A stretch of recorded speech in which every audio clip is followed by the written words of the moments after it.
On a warm glowing afternoon in the heart of the city, sunlight spilled through the tall glass windows of the prestigious Calderon Hotel, casting sharp reflections across polished marble floors.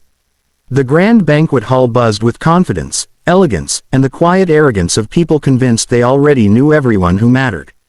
Yet among these sharply dressed executives and high-ranking guests, a man named Marcellus Grant stood quietly at the corner, unseen, untouched, invisible to the very people who depended on him. He had arrived early, wearing a slightly worn navy suit and carrying the quiet dignity of someone who had learned, sometimes painfully, how to survive judgment. But nothing could have prepared him for the humiliation waiting to stain his afternoon. Marcellus had attended the luncheon with gentle politeness. He moved quietly, offering small nods and soft smiles, careful not to disturb anyone.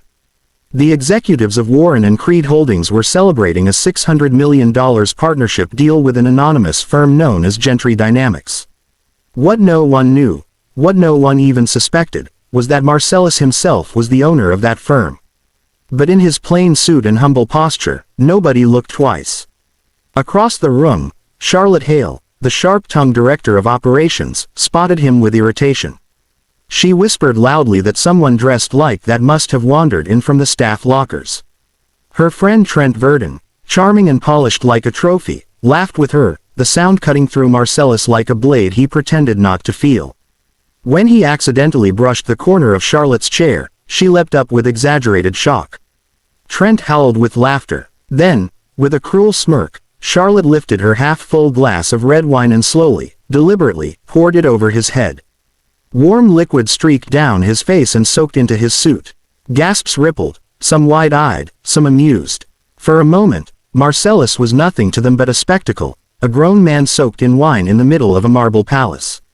He swallowed the humiliation, straightened his posture, closed his eyes, and walked calmly to the restroom. Inside, as he wiped the wine from his face, he whispered the same words his grandmother used to say. Don't let their blindness make you lose sight of yourself. Part 2. An hour later, after the hall had filled once more and the doors shut behind the chatter of confidence, the CEO of Warren and Creed stepped onto the stage to unveil the mysterious owner of Gentry Dynamics, the man everyone needed to impress. Marcellus Grant. Charlotte stiffened. Trent's smile died. Confusion rippled across the hall like a wave shifting the tide. And then Marcellus walked into the spotlight wearing the same wine-stained suit.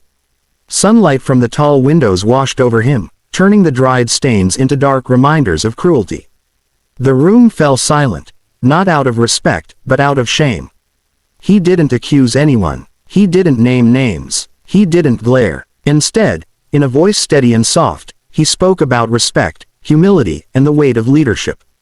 He spoke about kindness, especially toward those who seemed to offer nothing in return.